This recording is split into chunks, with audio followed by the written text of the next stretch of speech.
Hello what's up, कैसे हैं आप सब। अब हम शुरू करने वाले revision of the first two chapters of CA inter audit.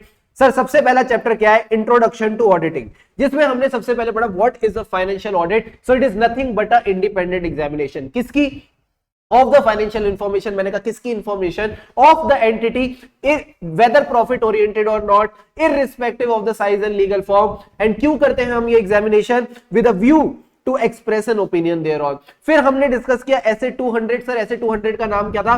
Overall objectives of independent auditor and conduct of audit in accordance with standards on auditing. यानी ओवरऑल ऑब्जेक्टिव अचीव करने हैं तो ऑडिट स्टैंडर्ड्स ऑन ऑडिटिंग के हिसाब से होना चाहिए। इसमें हमको ओवरऑल ऑब्जेक्टिव क्या था? हमको क्या चाहिए? हमको चाहिए रीजनेबल एश्योरेंस। किस चीज को लेके? That the financial statements have been prepared in all material respects as per applicable FRF. ये जो फाइनेंशियल स्टेटमेंट्स हैं they have been prepared in all material respects as per applicable FRF plus main चीज क्या थी? Financial statement as a whole are free from material misstatement whether due to fraud और error to express an opinion. हमको अपना opinion express करना है कि क्या फाइनेंशियल स्टेटमेंट्स प्रिपेयर हुए हैं in all material respects as per the applicable FRF. Right sir. And जब हमने अपना ओपिनियन बना लिया तो अब हम क्या करते हैं सर? रिपोर्ट करते हैं फाइनेंशियल स्टेटमेंट्स पे। तो to report on the financial statement and communicate as required by the SS. उसके बाद ये लाइन मैंने आपसे अभी छुड़वाई थी, इसके बारे में हम बाद में डिस्कशन करेंगे। Then we discussed about some definitions about the applicable FRF. Financial reporting framework जो मैनेजमेंट अडॉप्ट करती है, plus it is acceptable with regard to the nature of the entity, उसको हम एप्लीकेबल एफआरएफ बोलते हैं। इसमें आपको हमने दो एफआरएफ की बात की थी, फेयर प्रेजेंटेशन फ्रेमवर्क और कंप्लायंस फ्रेमवर्क। सर दोनों में फर्क क्या है? फेयर प्रेजेंटेशन फ्रेमवर्क कहता है कि आपको कंप्लाई तो करना है with the applicable FRF, plus if you want you can give some additional disclosures, you can give disclosures beyond those specifically required by the FRF, plus you can also make depart from the requirement of the framework जहां आपको लगता है necessary है in the extremely rare circumstances. But compliance framework कहता है आपको comply करना ही पड़ेगा। Then we discussed about the definition of financial statement which is nothing but a structured presentation of the historical financial information which gives information about the entity's economic resources or obligations, that is the assets liabilities at a particular point in time and changes therein as per the FRF। फिर हमने बात की थी misstatement की। Sir misstatement का क्या मतलब है? Difference in the ABCD account balance, class of transaction and disclosures which has been reported in the financial statement and which is required as per the applicable FRF, and misstatements can arise from error or fraud. Then we discussed about those charged with governance. These people are responsible for the oversight of the entity. They set the strategic direction of the entity। और ये कौन है? जो management के ऊपर है। तो जब भी मैनेजमेंट के खिलाफ हमारी कोई शिकायत होगी तो हम इनके पास जाएंगे। Then we discussed about some ethical requirements। ethical requirements में मैंने आपको बताया था कि हमने पहले भी इसके बारे में बात करी थी दूसरे वाले चैप्टर में, जहां हमने डिस्कस किया था इंटीग्रिटी, ऑब्जेक्टिविटी और क्या कहती है एथिकल रिक्वायरमेंट। जल्दी से बताओ। SQC 1 और SA 220 में हमने इसकी बात की थी। इंटीग्रिटी थी, ऑब्जेक्टिविटी थी। मेरी इंटीग्रिटी और ऑब्जेक्टिविटी पे क्या मत करना, जल्दी से बताओ, शक मत करना। उसके बाद क्या था? सर मैं प्रोफेशनली कॉम्पिटेंट हूं, जो भी हमारे बीच में होगा वो कॉन्फिडेंशियल रहेगा एंड ये मेरा प्रोफेशनल बिहेवियर कहता है। तो ये सारी बातें हमने ध्यान में रखनी थी। Plus independence of mind, the answer is no. Independence of appearance भी होनी चाहिए। फिर हमने डिस्कस किया था professional skepticism which is nothing but an attitude. मैंने कहा इस एटीट्यूड में तीन एलिमेंट्स क्या कहते हैं सर? सबसे पहले तो क्वेश्चनिंग माइंड, राइट। उसके बाद अलर्ट रहना जरूरी है, alert to the circumstances which can indicate possible misstatement, and ये alertness के बाद क्या हुआ sir? Critical assessment of the audit evidence. याद है ना वो वाइफ वाला एग्जांपल कि अगर शर्ट पे दाग दिखा तो तीन चीजें क्या होंगी? पहले सवाल उठेंगे, सवाल क्यों उठ पा रहे हैं? क्योंकि वाइफ अलर्ट है। एंड तीसरी चीज क्या है? अब होगी क्रिटिकल असेसमेंट कि हुआ क्या है। अब मुझे एक बात बताओ, प्रोफेशनल स्केप्टिसिज्म मेंटेन करने से मुझे किन किन चीजों को लेके अलर्ट रहना है? तो सर सबसे पहली चीज जिसके रिगार्डिंग मुझे अलर्ट रहना था, कॉन्ट्राडिक्टिंग ऑडिट एविडेंस। जहां हमने वो बैंक कंफर्मेशन की बात की थी, bank confirmation versus the bank statement. अगर कॉन्ट्राडिक्टिंग ऑडिट एविडेंस है यानी जो क्लाइंट ने डॉक्यूमेंट्स दिए दे आर नॉट रिलायबल, तो this brings into question the reliability of documents. मैंने कहा क्लाइंट हमको बहका क्यों रहा है? काहे बहका रहा है? क्योंकि इसके मन में चोर है, there is a possibility of fraud. And the last point is अब एडिशनल ऑडिट प्रोसीजर्स करने पड़ेंगे, need for audit procedures in addition. Plus इससे किस चीज की रिस्क रिड्यूस हो गई सर? दिल पे चोट लगने की, जिसका क्या मतलब था? उई, यानी over generalizing, right, overlooking unusual circumstances and inappropriate assumptions while you are deciding the nature, timing and extent of audit procedure। तो ये तीन चीजों को आपने बच गए आप ओवरलुक करने से। फिर नीचे के पॉइंट्स मैंने आपको कहा था, एक बार फटाफट रीड कर लेना कि सफिशिएंसी एंड एप्रोप्रिएटनेस डिसाइड करते वक्त हमारा प्रोफेशनल स्केप्टिसिज्म लग सकता है। प्लस क्या हमको पिछली बार हमारा जो एक्सपीरियंस था regarding the integrity and honesty उसको डिसरिगार्ड करना चाहिए? नहीं करना चाहिए। बट इसका मतलब यह भी नहीं है कि जो पिछली बार ऑनेस्टी और इंटीग्रिटी उनमें थी तो हम प्रोफेशनल स्केप्टिसिज्म भी एक्सरसाइज ना करें। We should exercise professional skepticism. क्या प्रोफेशनल स्केप्टिसिज्म सिर्फ प्लानिंग वाली स्टेज पे सीमित है या बाकी स्टेजेस ऑफ ऑडिट पे भी जाता है? सर बाकी स्टेजेस ऑफ ऑडिट पे भी जाएगा। हर स्टेज ऑफ ऑडिट में प्रोफेशनल स्केप्टिसिज्म एक्सरसाइज करना जरूरी है। Situations and circumstances which are not usual in nature can happen in any process of audit. Now, what is professional judgment? Decisions लेने हैं. Decisions which involve the application of knowledge we gain during the CA course, the training that we take and the experience that we gain. जब हम इनको apply करते हैं while taking the decisions in audit, उसको हम बोलते हैं professional judgement. कौन कौन सी स्टेजेस पे लगता है professional judgement? These are all the stages of audit. Materiality, जो आज हमने क्लास में भी डिस्कस किया।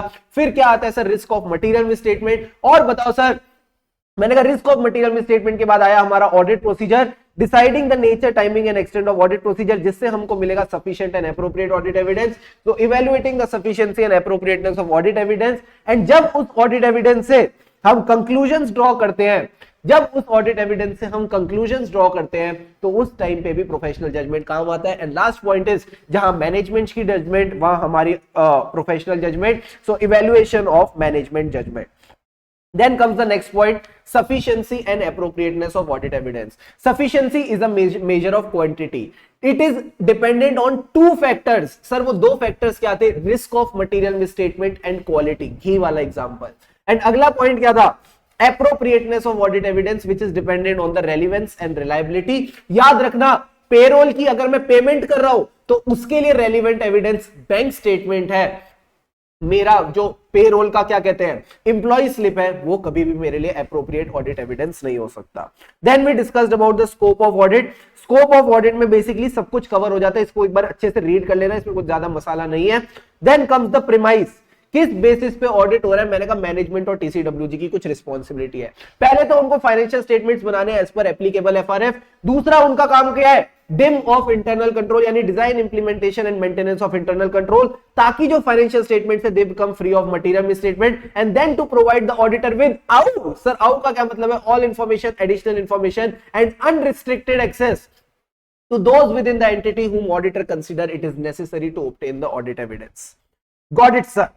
अब अगली बात बताओ, इनहेरेंट लिमिटेशंस ऑफ ऑडिटिंग। मैंने कहा इनहेरेंट लिमिटेशंस ऑफ ऑडिटिंग ही एक रीजन है जिस वजह से हम रीजनेबल एश्योरेंस लेते हैं, एब्सोल्यूट एश्योरेंस नहीं, जिस वजह से हम ऑडिट रिस्क को जीरो नहीं कर सकते। सर ऑडिट रिस्क का क्या मतलब था? Risk of giving an inappropriate audit opinion, यानी आपने क्लीन रिपोर्ट दे दी जबकि फाइनेंशियल स्टेटमेंट्स में मटेरियल मिसस्टेटमेंट थी, तो मैंने कहा ऑडिट रिस्क को आप जीरो नहीं कर सकते because of inherent limitations of auditing. Sir 4 inherent limitations थी, सारे बच्चे फटाफट रिकॉल कराओ। पहली लिमिटेशन उनकी तरफ से, that is the nature of financial reporting, जिसमें क्या आती है? Judgement by the management which involves subjective decisions and there is a degree of uncertainty। दूसरा पॉइंट क्या था? Nature of audit procedure. मैंने कहा हम है डिपेंडेंट किस पे? मैंने कहा मैनेजमेंट पे, तो management may not provide us with the complete information. क्यों नहीं दे रही complete information? Because there is a possibility of fraud which will involve senior management or collusion। मैंने कहा फ्रॉड पकड़ लो ना। सर फ्रॉड पकड़ा नहीं जा सकता बिकॉज बताओ काहे फ्रॉड नहीं पकड़ पा रहे? क्योंकि ये इन्वेस्टिगेशन नहीं है, हमारे पास स्पेशल पावर्स ऑफ सर्च नहीं है। Then we discussed about timeliness of financial reporting and balance between benefit and cost. जैसे जैसे टाइम बीतता है रेलेवेंस ऑफ इंफॉर्मेशन कम हो जाती है and we need to maintain a balance between benefit and cost. But क्या जो बहाना है of difficulty, time and cost, is it enough for the auditor to not perform the audit procedure, to settle for less than the persuasive audit evidence? The answer is no. Difficulty, timing and cost ये एक valid basis नहीं है to not perform an audit procedure जहां पे कोई alternative available नहीं है। ठीक है sir. Other matters that affect limitations of audit, कौन से ऐसे 4 एरियाज है जहां पे इनहेरेंट लिमिटेशंस का दबाव सबसे ज्यादा है? मैंने कहा सबसे पहले फ्रॉड के बाद क्या आता है किसके साथ? रिलेटेड पार्टी वाला पॉइंट क्या था? Disclosure of related party relationships and transaction. अगला पॉइंट था non compliance of laws and regulations and the last point was going concern, events और conditions that cast significant doubt on entity's ability to continue as a going concern।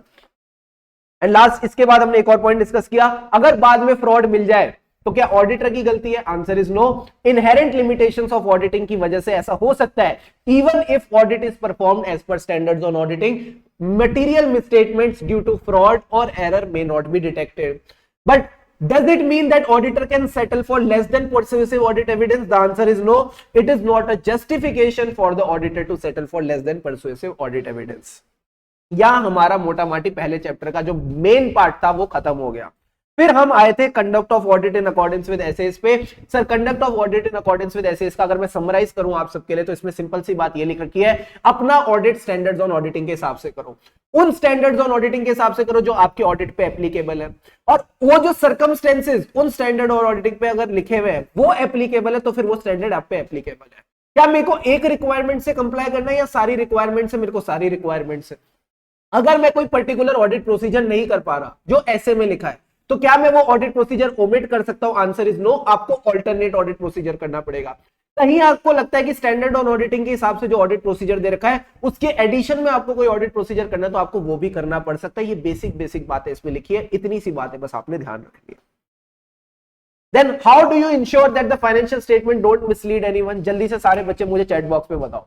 ये तो बात हमने एकदम शिद्दत से मन लगा के याद की थी। सारे बच्चे बताओ क्या है वो 5 पॉइंट जो आपके दिमाग में स्ट्राइक करते हैं मिसलीड वर्ड सुनते ही? सारे बच्चे मुझे बताओ। एमटीपी अक्टूबर 21 का सवाल है, फटाफट सारे बच्चे बताओ व्हाट डू यू फील? 5 बातें जिनको ऑडिटर को ध्यान में रखना चाहिए to make sure that the financial statements don't mislead anyone. जल्दी से बताओ मुझे, come on, just look at the chart and revise. जल्दी से बताओ कौन सी है वो 5 बातें? Come on come on come on.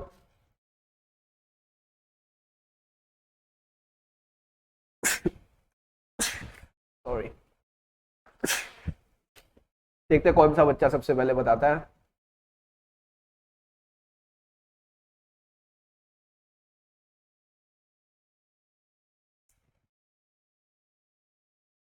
Recall करो।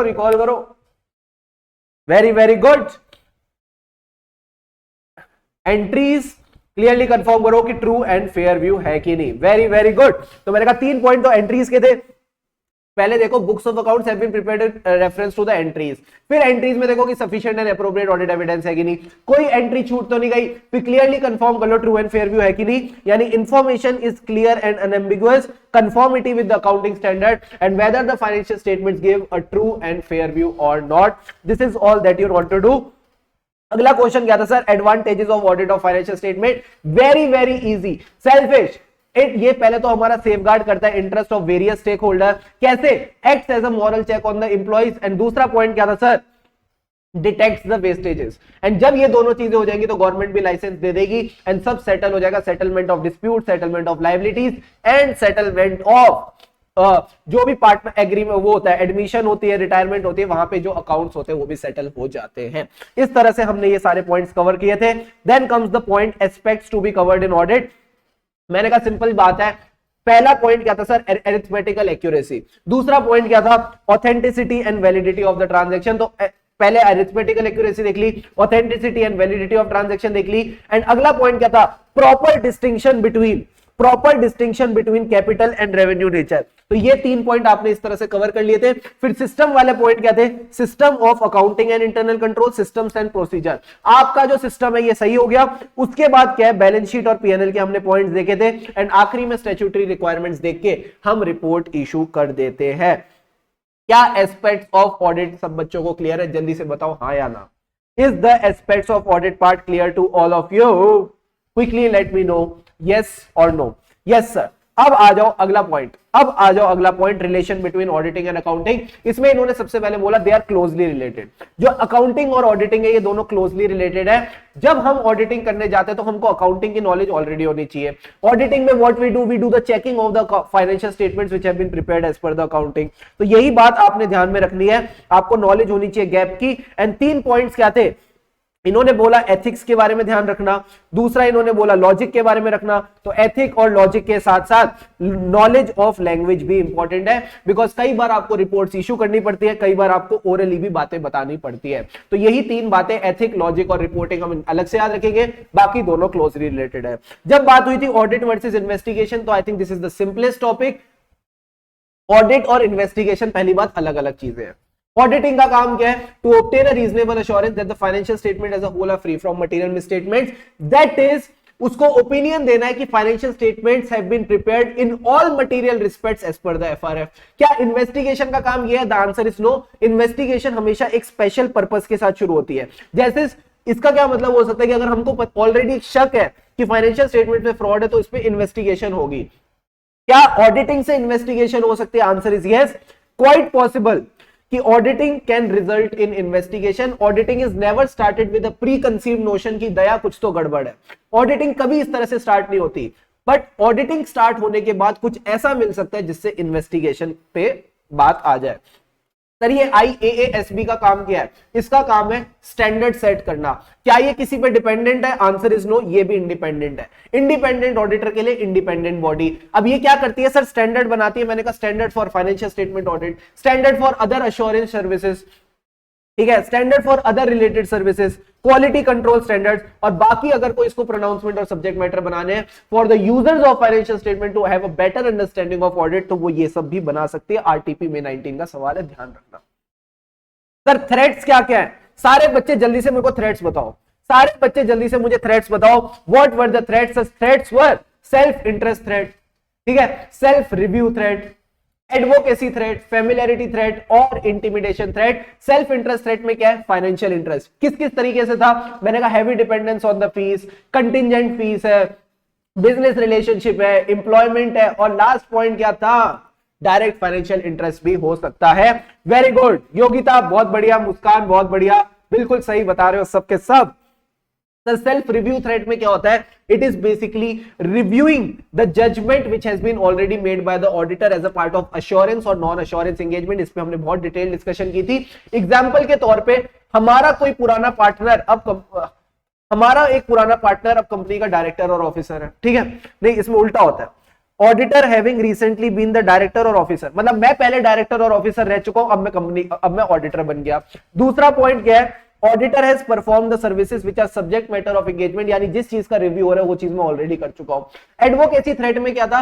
You are promoting the interest of the company, तो अगर आप शेयर्स का प्रमोशन कर रहे हो या एडवोकेट की तरह कर रहे हो तो एडवोकेसी थ्रेट आ जाएगा। फैमिलियरिटी थ्रेट, हमारा क्लोज फैमिली मेंबर कंपनी का डायरेक्टर और ऑफिसर है, हमारी कंपनी के साथ इतनी लॉन्ग रिलेशनशिप है कि फैमिली वाली फीलिंग आ गई है। And the third point was expecting gifts and hospitality from the company. And fourth point was, जो बड़ा मजेदार पॉइंट था, हमारा पार्टनर अब कंपनी का डायरेक्टर और ऑफिसर बन गया, ठीक है सर। इंटिमिडेशन थ्रेट का क्या मतलब होता है? सामने वाले को अनकंफर्टेबल फील कराना। कैसे लिखा है इन्होंने? Deterred from acting objectively, when the auditor is deterred from acting objectively, उसको रोका जा रहा है फ्रॉम एक्टिंग ऑब्जेक्टिवली, उसको इंटिमिडेशन थ्रेट कहते हैं। सर कैसे किया था इंटिमिडेशन थ्रेट? सबसे पहले तो उन्होंने आपको प्रेशर फील कराया, थ्रेट क्रिएट किया जिससे आपको किस चीज का? कि आपको लिटिगेशन कर देंगे, इससे आपको प्रेशर फील कराया गया। थ्रेट क्या था? Of replacing the auditor. फिर उसके बाद लिटिगेशन वाला थ्रेट आप याद रखेंगे, and pressure to agree with the judgement of the management. इसके सेफगार्ड क्या थे? आप इंडिपेंडेंट रहो, आपके पास इंडिपेंडेंस की चाबी होनी चाहिए, यानी the key fundamental principles were IO professional skepticism, integrity, objectivity, professional skepticism. जब भी कोई ऑडिट एक्सेप्ट कर रहे हो, evaluate the threats to independence, whether these threats can be mitigated. If these threats cannot be mitigated via the safeguards, don't accept the work. क्या ये बात clear है? जल्दी से बताओ हाँ या ना। यहां आपका पार्ट कवर हो जाता है चैप्टर 1 का। अब बढ़ते हैं ऐसे 210 की तरफ, agreeing the terms of audit engagement. Sir ऐसे 210 agreeing the terms of audit engagement, very very very easy ऐसे।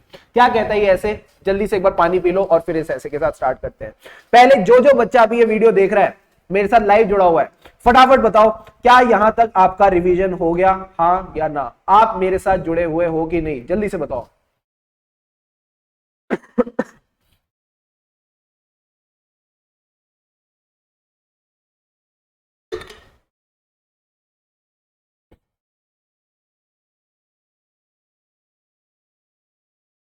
Done done done, very very good.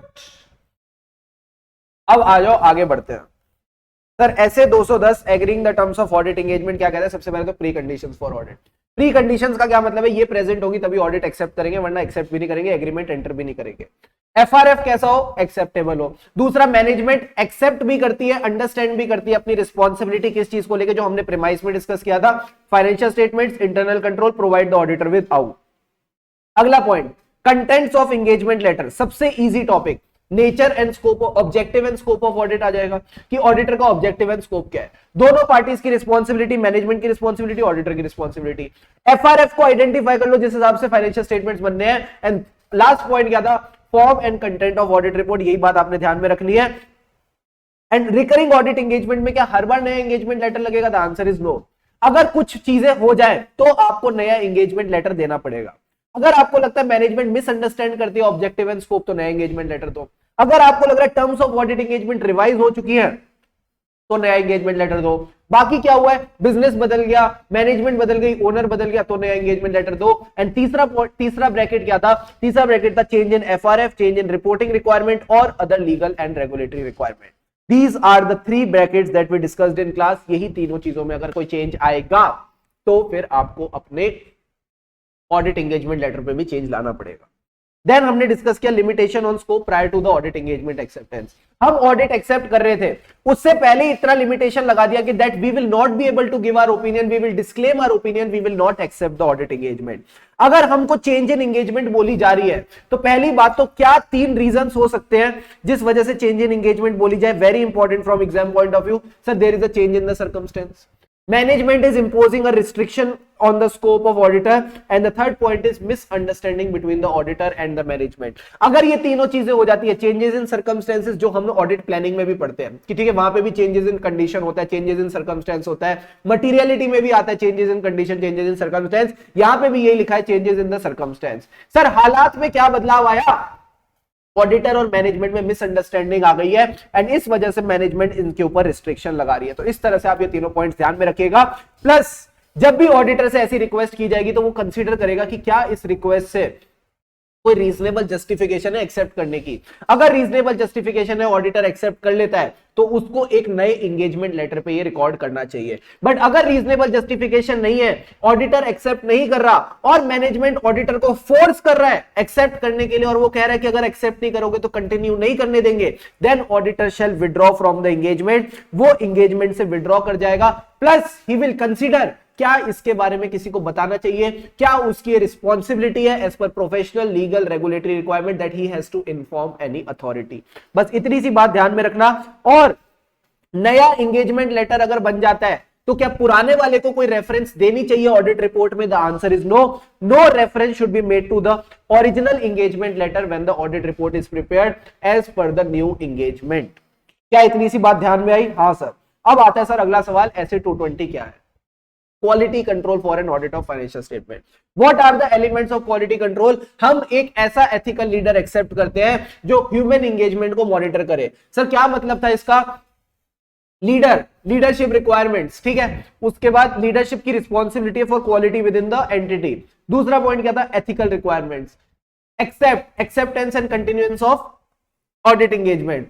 उसके बाद जो ह्यूमन एंगेजमेंट को मॉनिटर करे, human resources, engagement performance and monitoring. And इसके साथ ही हमारा पूरा ऐसे खत्म हो जाता है। फटाफट सारे बच्चे रिवाइज कराओ। लीडरशिप रिस्पॉन्सिबिलिटीज का क्या मतलब है? सबसे पहली रिस्पॉन्सिबिलिटी किसकी है कि एक एंगेजमेंट में क्वालिटी हो, वो है एंगेजमेंट पार्टनर की। Got it sir. उसका काम क्या है? अपने कंडक्ट से और अपने डायरेक्शन से लोगों को फील कराए। द इंपॉर्टेंस ऑफ क्वालिटी कैसे आएगी? जब हम बाहर वाली चीजों से कंप्लाई करें। Compliance with technical professional legal and regulatory requirement, PLR requirement जिसको हम बोलते थे। फिर अंदर ही हमारा एक proper systems of policies and procedure होना चाहिए। जब दोनों चकाचक होंगे तो ऑडिट रिपोर्ट चकाचक जाएगी। That is the audit reports are appropriate in the circumstances. Very very good. Last point, audit report चकाचक नहीं है तो रेज करो ना concern without any fear of reprisal. And the last point was audit quality is important, quality is essential. इसी बात को इन्होंने वापस दोहरा दिया। एथिकल रिक्वायरमेंट का क्या मतलब है? Ethics are basically the conduct of a particular person. हमने ये एथिकल रिक्वायरमेंट ऑलरेडी एक बार डिस्कस कर ली। Integrity, objectivity. इंटीग्रिटी का क्या मतलब है? स्ट्रेट फॉरवर्ड, ऑनेस्ट, ठीक है। That person is not associating himself with any document, चाहे वो रिपोर्ट हो, चाहे रिटर्न हो, चाहे कम्युनिकेशन हो, which contains a false statement, contains a misleading statement या ओमिट्स द रिक्वायर्ड इंफॉर्मेशन, ठीक है। ऑब्जेक्टिविटी का क्या मतलब है? अनबायस, फ्री फ्रॉम प्रिजुडाइस, ठीक है। तो यही बात आपने ध्यान में रखना है। And next point is professional competence and due care. जो भी आपने प्रोफेशनल नॉलेज अटेन करी है आपने उसको मेंटेन करके चलना है और आपने ड्यू केयर के साथ अपना काम करना है, ठीक है। Act diligently and in accordance with the standards जो भी है टेक्निकल एंड प्रोफेशनल। कॉन्फिडेंशियलिटी का क्या मतलब है? Respect the confidentiality of the information you have gained during the audit engagement.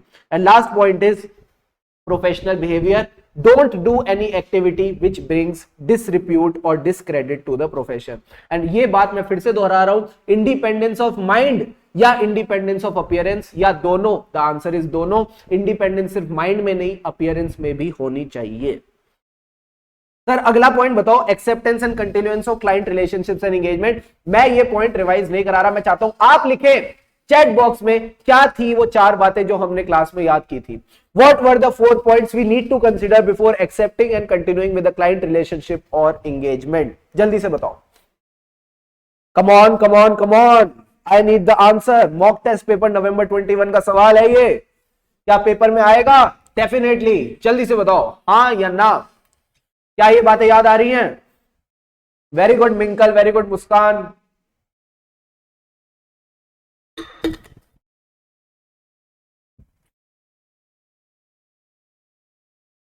क्या बात है sir? Significant matters, ethical requirements, competence, capability, time and resources of the engagement team members. And the last point was integrity of the client, owners, management and TCWG. Sir human resources के बारे में एक बात बताओ। Human resources के regarding भी proper policies and procedure होनी चाहिए। रिक्रूटमेंट, उसके बाद क्या करते थे? जल्दी से बताओ। रिक्रूटमेंट के बाद क्या किया? परफॉर्मेंस इवैल्यूएशन किया। हमने देखा प्रॉपर कॉम्पिटेंस एंड कैपेबिलिटी है। अगर कॉम्पिटेंसी एंड कैपेबिलिटी है तो उसका करियर डेवलपमेंट में हेल्प करो, that is through the promotion और योर प्रॉपर कंपेंसेशन, ताकि उसके नीड्स पूरी हो जाए। फिर आती है बात सर एंगेजमेंट परफॉर्मेंस की। हमको देखना है हमारी एंगेजमेंट प्रॉपर्ली परफॉर्म कर रही है कि नहीं, हमारा ऑडिट ठीक से हो रहा है कि नहीं। तो आपने देखना है कि जो एंगेजमेंट टीम्स है they have been properly briefed, then they are complying with the technical, professional, ethical, applicable engagement standards. ये देखने के लिए कि वो कंप्लाई कर रहे हैं कि नहीं, someone has to supervise, someone has to train them well. अगर वो सुपरवाइज और ट्रेन कर रहे हैं और उन्होंने अपना काम कर दिया, अब उनका काम कोई रिव्यू करेगा। रिव्यू करने के लिए हमको डॉक्यूमेंटेशन देखनी है। तो these are the points you need to see. And last में याद है डॉक्यूमेंटेशन टच करते वक्त क्या लगा? करंट। तो all the policies and procedures are current. And the last point is monitoring. यहां हमारा ऐसे भी मोटा मोटी एंड में आ जाएगा। सर मॉनिटरिंग वाला पॉइंट क्या था? मॉनिटरिंग में आपने वही चीजें देखनी जो लीडरशिप को रिस्पॉन्सिबिलिटी दी थी। Compliance with PLR requirement, firm having a proper system of quality control with proper policies and procedures, and the last point was report is appropriate in the circumstance। यही बातें हमने डिस्कस की थी। फिर एक partner वाला case याद आ रहा है? एक पार्टनर वाला केस याद आ रहा है? जल्दी से बताओ। एक पार्टनर जा रहा था, उसकी डेथ हो गई, तो दूसरे पार्टनर ने बिना चेक करे साइन कर दिया। क्या सही किया? द आंसर इज नो, बिल्कुल सही नहीं किया। He needs to proper direct, supervise and review before providing the opinion. Ultimate responsibility of opinion is of the partner who signs the report. क्या उसको रिव्यू करना चाहिए था? करना चाहिए था। ऐसे 220 के हिसाब से उसको रिव्यू करना चाहिए था। क्या क्या रिव्यू करना चाहिए था? पहले तो जो नींव है इस ऐसे की, that is the PLR requirement, professional standards, legal and regulatory requirement. फिर उसको देखना चाहिए था कि भाई बुद्धू बच्चे ने किया है तो क्या इसको सिग्निफिकेंट मैटर समझ आया या इसने रेस करे फॉर फर्दर कंसिडरेशन। सीनियर से नहीं हुआ तो कंसल्टेशन ली। कंसल्टेशन लेके क्या हमको अपने nature, timing and extent of audit procedures को रिवाइज करना था। जो ऑडिट प्रोसीजर्स है वेदर दे आर डॉक्यूमेंटेड। अगर डॉक्यूमेंटेड है तो हम देखो हमारे पास audit evidence sufficient and appropriate है कि नहीं, एंड क्या हमारे ऑब्जेक्टिव्स अचीव हुए। आपको due skill and care exercise करनी पड़ेगी। क्या यही बातें हमने डिस्कस की थी? हाँ सर यही बातें डिस्कस की थी। तो यहां हमारा चैप्टर 1 का एकदम शानदार वाला रिवीजन खत्म होता है। अब आपने क्या करना है, फटाफट एक बार आप अब इस चैप्टर का सेल्फ रिवीजन और मारेंगे and then you will solve the questions, that's all that you need to do. तो इसी तरह बस मन लगा के पढ़ते रहें, जल्दी एग्जाम्स क्लियर करके आगे बढ़ जाइए। ठीक है, खुशी से पढ़ेंगे तभी हम आगे बढ़ेंगे।